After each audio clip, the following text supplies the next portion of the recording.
Hello, it's me, Eugene. I have been working on my next video and I have recorded everything, and I was in the process of editing it when some news came out that I wanted to address before that. As you may know, Warhammer Community on their Twitter have posted this post, and a lot of people got angry, and I wanted to rant about that for a bit without a script, with minimal editing, just to get this out as fast as possible. You see, I'm not going to re-record that part. So, and I want to share my thoughts and opinions on the post itself, the backlash, and where do we go forward with this now. I consider myself a member of role-playing community, and this got me into Warhammer. I got my first pack of gores to use them on the tabletop, never did, yet, and I happened to just keep buying, the minis and painting them, and I can't stop, and it is a problem, and I do need help, but don't we all? Like, look at this guy in his... I love ogres so much. Like, ogres are just the best race in fantasy. So yeah, I'm collecting ogres. And, like, look at his Ukrainian pants. I hope you see the colors. Painting them in the colors of the Ukrainian flag. And I do consider myself to be a part of the Warhammer community overall. And this subject of politics and of social justice and of reactionaries in Warhammer community is really a thing that I was considering and thinking about when I was starting to make videos on this channel, and I still think about it to this day. You see, there are a lot of people that are saying that this post where the Warhammer community managers outright state that Warhammer is not a place for people who don't believe in basically what is implied racial equality and equality in general, are free to leave. And if it wasn't clear by now with my content and with this video, I fully support all of this, all of this post, all of it. This channel was and will be pro-BLM, pro-LGBTQ+, and pro-general cultural Marxism and degeneracy. Fully support. And as a cultural Marxist, I do approve of Games Workshop putting out this post. But there are a lot of criticisms of this post that are completely fucking stupid. Let's start with the virtue signaling, which is the silliest accusation you could throw at anyone. Because it is implied that people just express how they're virtuous and want to be perceived as good for being that. And let me tell you one thing. Yes, it is virtue signaling, but the accusers don't really recognize that you can virtue signal and also truly hold the positions that you hold. You could be both at the same time. If you boil down PR to its basics, it's basically virtue signaling. All PR is virtue signaling.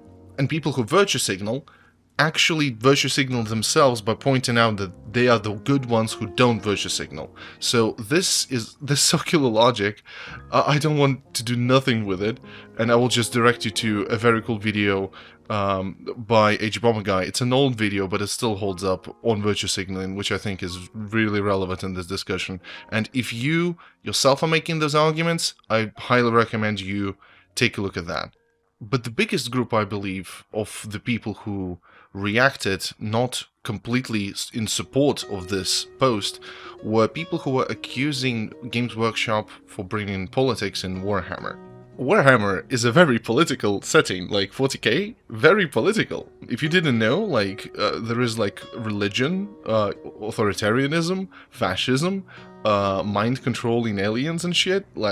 Dude, there's so much politics here. You can't wrap your head around all of it at the same time. It's crazy. And I don't want to go into it too deep because this is not what this video is about, but like Warhammer is a very political setting, and really everything in real life is ultimately political. There was this post I saw on Twitter about how there are two genders in video games. It is male or political. There are two races, white or political, and whenever we see any sort of even hint at diversity in miniatures, we see people decry miniatures or art. Really, we see people decry political correctness and decry bringing politics into Warhammer Fantasy or Warhammer 40k, no matter. And what is very interesting is that why would you complain about this post ultimately? Why would you be angry at a business for saying the things they said? I have seen some people saying that this post does not promote unity or whatever. This is not about that. This post is not about unity.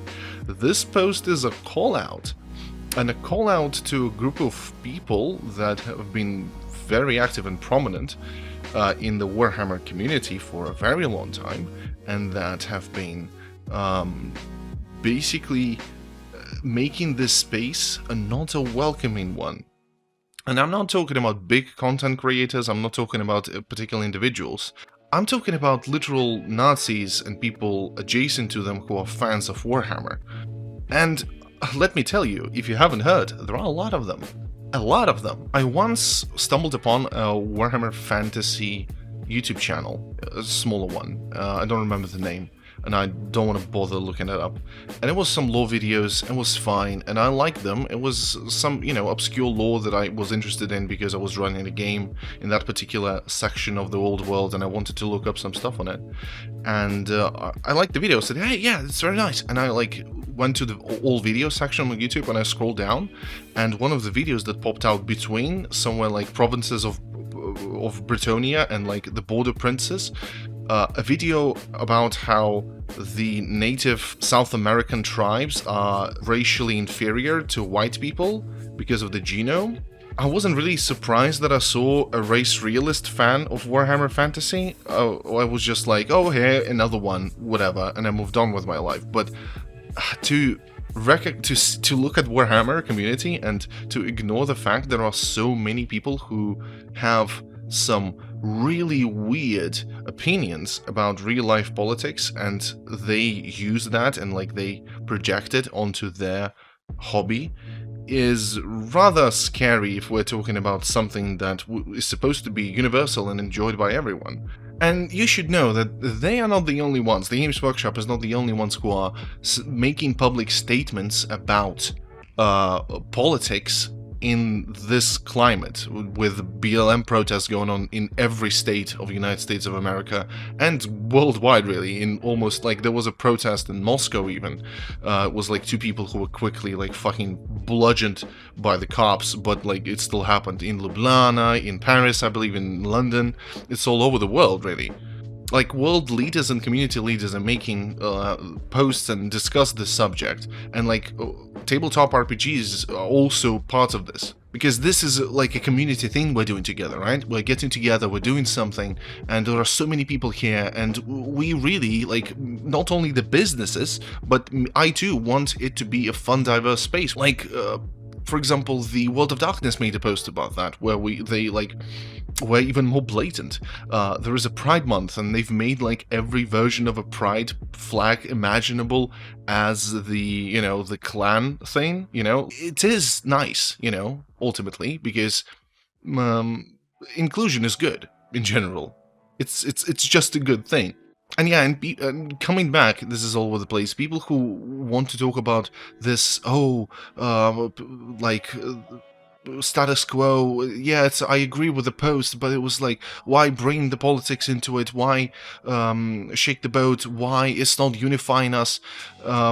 Look, it is really ultimately about whether you agree or disagree, and there is really no middle ground in the ideas of, are women equal to men?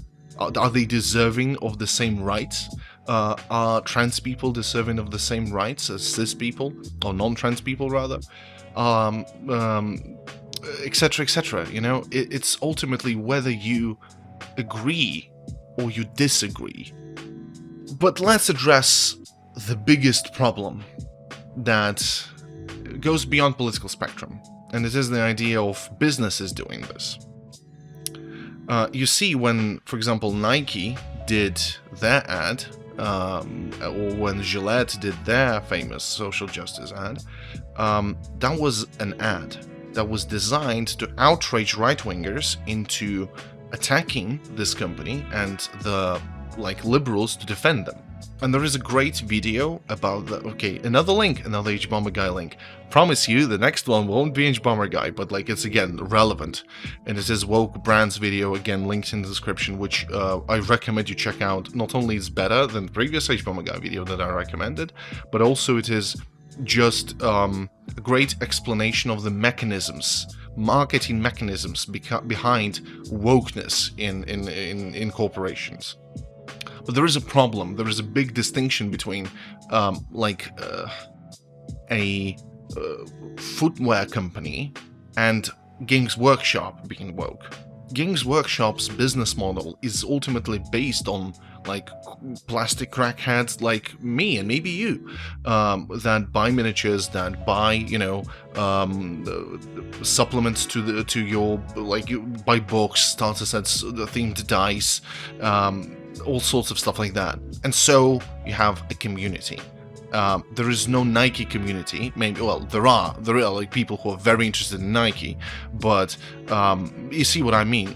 There is a big difference between a Nike fan community and Warhammer community, the war gamers, the RPGers, the fantasy, the 40k people, the hobby shops, the tournaments, the painting Instagram channels. And the problem with all of this, with a community that we have, is that ultimately it is based on a love for an intellectual property controlled by a business entity. In the sort of segmented Games Workshop, actual real-world community, there is a single incentive there is ultimate control by the IP owners of this community, and the only ultimate aim is to earn profit from selling things to us. And this simple fact leads to many problems along the way. When profit is your singular incentive, or you don't care who buys things from you. You don't care. You just sell things to people, and the bigger the sales, the bigger, the happier you are. The mechanisms are more complicated than that, because there's a lot of cultivation of fandom. There is this idea that if you create a loyal audience to you, and you basically cultivate this idea that the more you buy things from them, the better fan you are, this creates a very, very weird social dynamics within this community. And while it might be completely workable in Star Trek or Star Wars, when it comes to our games, be it war games or tabletop games, tabletop RPG games, we have to deal with this shit. We have to deal with this shit in real life, in online spaces that we join.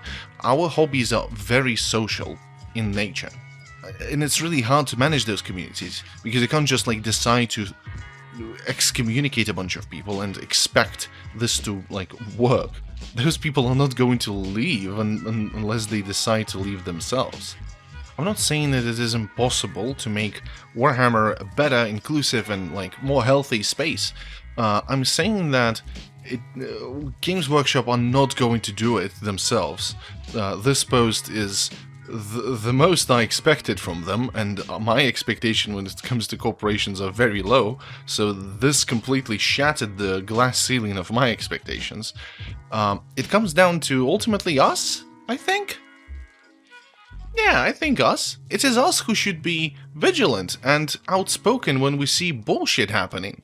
We shouldn't support people who are using the platform to push for reactionary bullshit. We shouldn't condone any awful behavior that we see in online or in real life, and we should be out and proud with whatever opinions we have. I don't think we are on the brink of, like, you know, the progressive Warhammer is on the brink of extinction.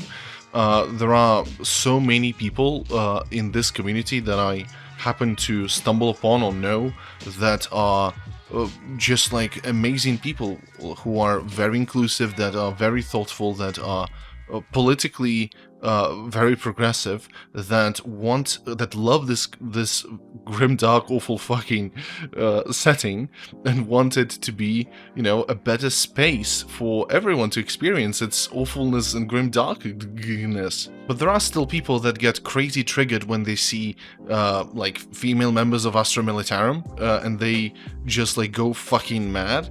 Oh, and I almost forgot, the Blood Bowl Black Ogre.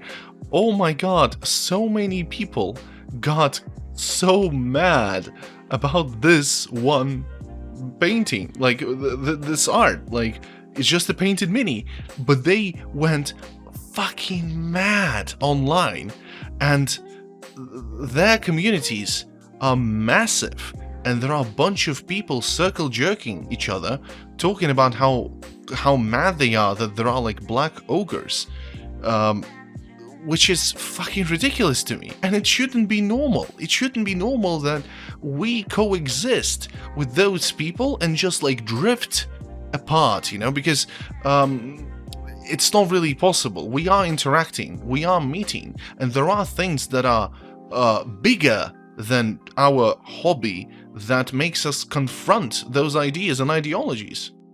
In my dream Warhammer community experience, I want it to be normal to speak about inclusivity. I want it to be completely normal to see some fucking sexist or, like, you know, homophobic bullshit being posted, and for it to be berated with people that are fucking shocked and mad.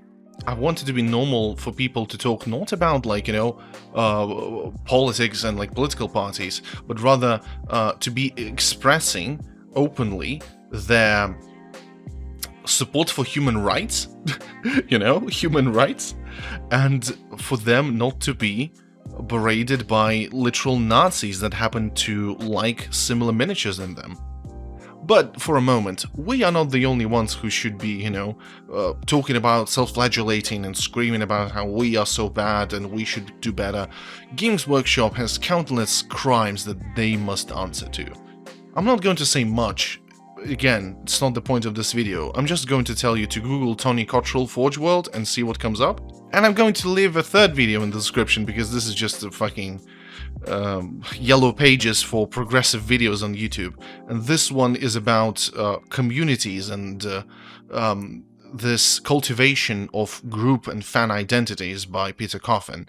Again, this one is more in like academic, but still very good, and I do recommend you check it out, because for us to exist in a cultivated identity of Warhammer fandom and not recognizing potential problems that that comes with this is just silly. Like, we should. I'm not saying it's bad to be, you know, to be fan of Warhammer. I am. Like, look at them. Like, how can I not? Like, how can I fucking not? But yeah, it's a business that sells stuff to us, and we just need to acknowledge this first. I guess that's the end of my rant. Thank you, Warhammer community, for posting this. Fuck yeah, based. Fuck you, Nazis, I guess. Well, and as always, I've always told you that after end of every video, I will give you a small piece of advice and whatever, you know, for your homebrew stuff and whatever I found on the internet. And it's a nice tip I found.